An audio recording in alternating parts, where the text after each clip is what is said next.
ओम नमः चंडिकाय। माँ भगवती की कृपा सदा आप और आपके परिवारजनों पर बनी रहे।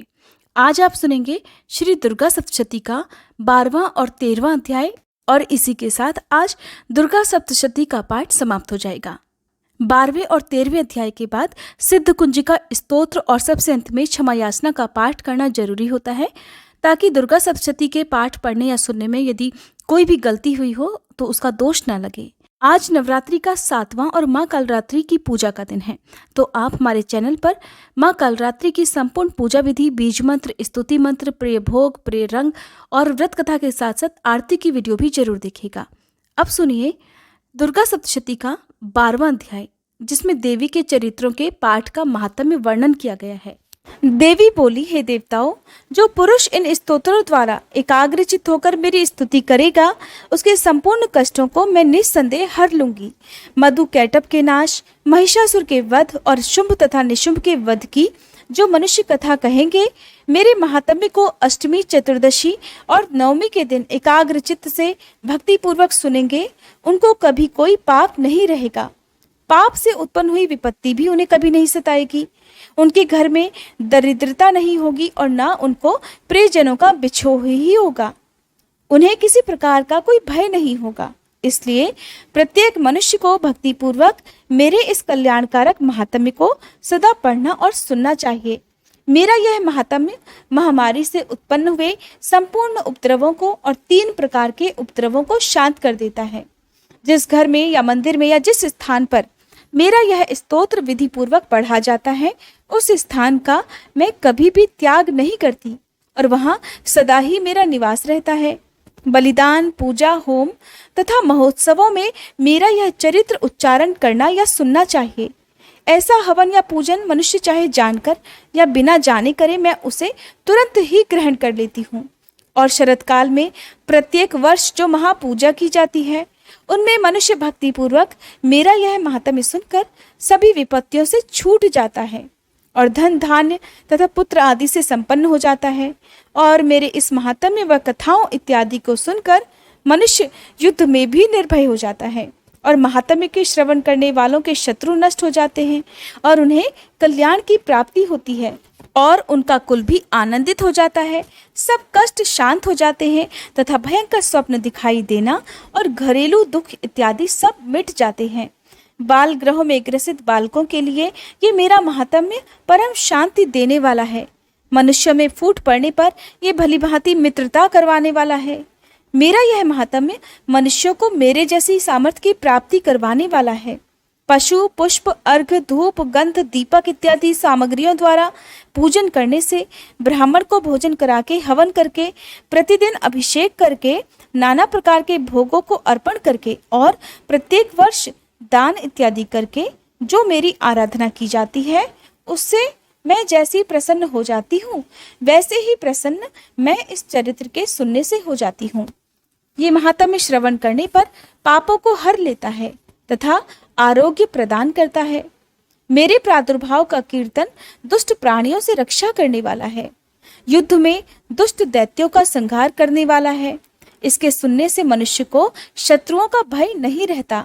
हे देवताओं, तुमने जो स्तुति की है अथवा ब्रह्मा जी ने मेरी जो स्तुति की है, वह मनुष्यों को कल्याणमयी बुद्धि प्रदान करने वाली है। वन में, सूने मार्ग में या फिर दावानल से घिर जाने पर, वन में चोरों से घिरा हुआ या शत्रुओं द्वारा पकड़ा हुआ, जंगल में सिंहों से, व्याघ्रों से या जंगली हाथियों द्वारा पीछा किया हुआ, राजा के क्रुद्ध हो जाने पर, मारे जाने के भय से, समुद्र में नाव के डगमगाने पर, भयंकर युद्ध में फंसा हुआ होने पर, किसी भी प्रकार की पीड़ा से पीड़ित, घोर बाधाओं से दुखी हुआ मनुष्य मेरे इस चरित्र को स्मरण करने से संकट से मुक्त हो जाता है। मेरे प्रभाव से सिंह, चोर या शत्रु इत्यादि भी दूर भाग जाते हैं। महर्षि मेधा ने कहा, प्रचंड पराक्रम वाली भगवती चंडिका। ऐसा कहने के बाद सभी देवताओं के देखते ही देखते अंतर ध्यान हो गई और संपूर्ण देवता अपने शत्रुओं के मारे जाने पर पहले की तरह ही यज्ञ भाग का उपभोग करने लगे और उनको अपने अधिकार फिर से प्राप्त हो गए तथा युद्ध में देवताओं के शत्रुओं शुंभ और निशुंभ के देवी के हाथों मारे जाने पर बाकी बचे हुए राक्षस पाताल को चले गए हे राजन, इस प्रकार भगवती अंबिका नित्य होती हुई भी बार बार प्रकट होकर इस जगत का पालन करती हैं, इसको मोहित करती हैं, जन्म देती हैं और प्रार्थना करने पर समृद्धि प्रदान करती हैं। हे राजन, भगवती ही महाप्रलय के समय महामारी का रूप धारण करती हैं और वही संपूर्ण ब्रह्मांड में व्याप्त है, और वही भगवती समय समय पर महाकाली तथा महामारी का रूप बनाती है और स्वयं अजन्मा होती हुई भी सृष्टि के रूप में प्रकट होती है।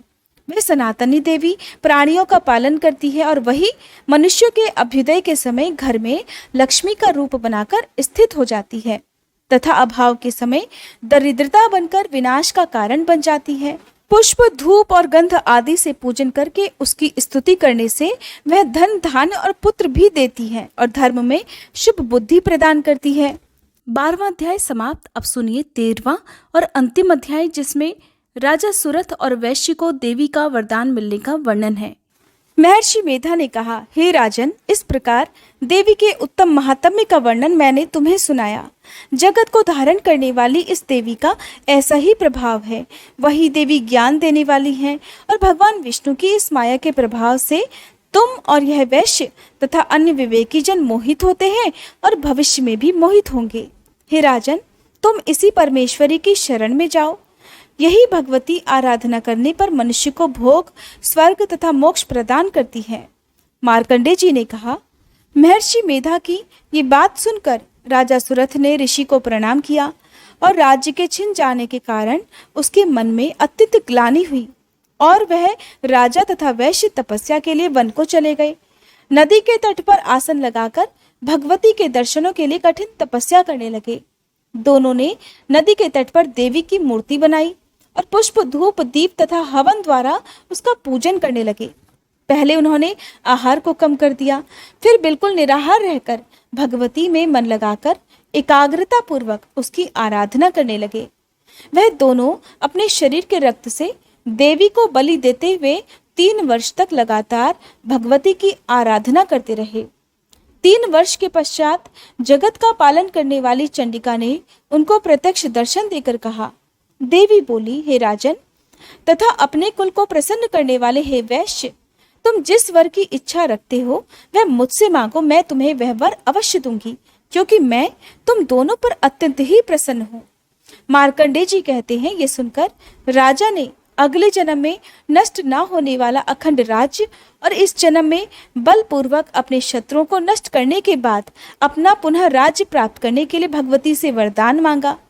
और वैश्य ने भी, जिसका मन संसार की ओर से विरक्त हो चुका था, अतः भगवती से अपनी ममता तथा अहंकार रूपी आसक्ति को नष्ट कर देने वाले ज्ञान को देने के लिए कहा। तब देवी ने कहा, हे राजन, तुम शीघ्र ही अपने शत्रुओं को मारकर पुनः अपना राज्य प्राप्त कर लोगे। तुम्हारा राज्य स्थिर रहने वाला होगा। फिर मृत्यु के पश्चात आप सूर्य देव के अंश से जन्म लेकर सावर्णिक मनु के नाम से इस पृथ्वी पर ख्याति को प्राप्त होगे। हे वैश्य, कुल में श्रेष्ठ आपने जो मुझसे वर मांगा है वह मैं आपको देती हूँ। आपको मोक्ष देने वाले ज्ञान की प्राप्ति होगी। मार्कंडेय जी कहते हैं, इस प्रकार उन दोनों को मनोवांछित वर प्रदान कर तथा उनसे अपनी स्तुति सुनकर भगवती अंतर्ध्यान हो गई। और इस प्रकार क्षत्रियों में श्रेष्ठ वह राजा सुरथ भगवान सूर्यदेव से जन्म लेकर इस पृथ्वी पर सावर्णिक मनु के नाम से विख्यात हुए। जय माता दी। श्री दुर्गा सप्तशती पाठ संपूर्ण हुआ। आप हमारे चैनल पर सिद्ध कुंजिका स्तोत्र और क्षमा याचना की वीडियो भी जरूर देखिएगा। अगर ये वीडियो आपको पसंद आई हो तो वीडियो को लाइक, शेयर और चैनल को सब्सक्राइब करना मत भूलिएगा।